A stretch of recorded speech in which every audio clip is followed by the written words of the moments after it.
পদ্মা সেতু দক্ষিণ থানাধীন নাওডোবা জমাদ্দার স্ট্যান্ড এলাকায় অভিযান চালিয়ে ৫৫০ পিস ইয়াবা ট্যাবলেটসহ ২ মাদক ব্যবসায়ীকে গ্রেফতার করেছে থানা পুলিশ। বৃহস্পতিবার দুপুর ১টা ৩০ মিনিটের দিকে তাদের গ্রেফতার করা হয়।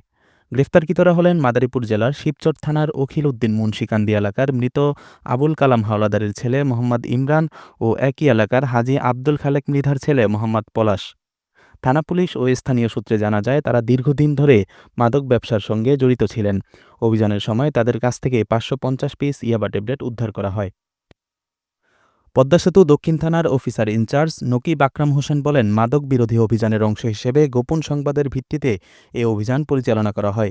আটককৃতদের বিরুদ্ধে মাদক দ্রব্য নিয়ন্ত্রণ আইনে মামলা দায়ের প্রক্রিয়াধীন। আইন শৃঙ্খলা রক্ষাকারী বাহিনী মাদকের বিরুদ্ধে তাদের জিরো টলারেন্স নীতির অংশ হিসেবে এ ধরনের অভিযান অব্যাহত রাখবে বলেও জানান তিনি।